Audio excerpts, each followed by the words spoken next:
Stanza 1 involves qadr and no.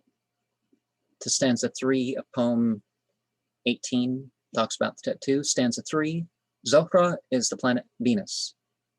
You know, the path star, it makes the 5-pointed star, it makes the every 8 years, the petals of the rose, you know, every 40 years, and there's more to it. The musician of the heavens, and protector of all musicians and singers upon the earth.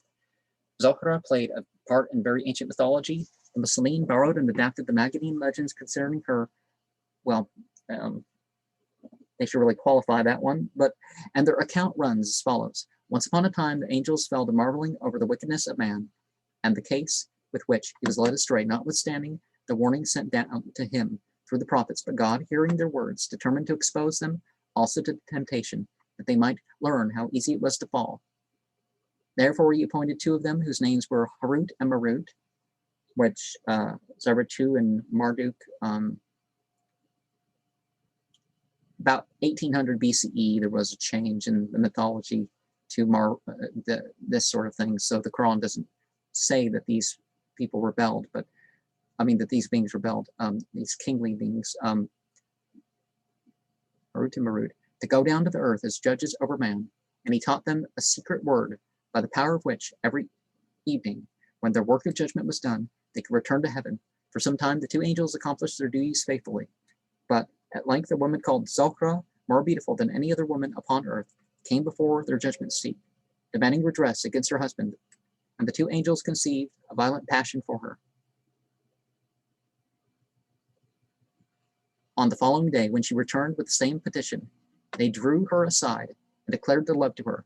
She replied that she would satisfy their desires if they would do 3 things: destroy her husband, worship the gods she worshipped, and drink wine.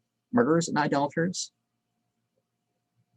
the angels could not agree to become, so they consented to drink wine, not knowing, says the Persian commentator of the Mesnavi of Jalaluddin Rumi, that wine was the source of sin and the mother of shame.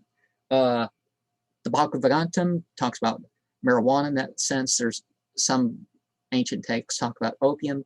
And anyways, drugs can open the way to things that you're like, okay, well, I won't do that. No, I will get drunk, though. I will do, you know. Then said Zohra, every night by the power of a divine word, ye return to heaven. Teach me also that word. The angels confided to her the secret of God. As soon as she had heard the word, she pronounced it in her turn and rose up to heaven, where God changed her form and turned her into a star. The angels attempted to follow her to heaven, but they were refused admittance. On the intercession of a very pious man, however, they were allowed to choose whether they would be punished in this world or the next. They chose the former, and now suffer punishment in the land of Babel. Whether if any man have a mind to learn magic, he may go and learn of them, for they are the masters of all magical arts.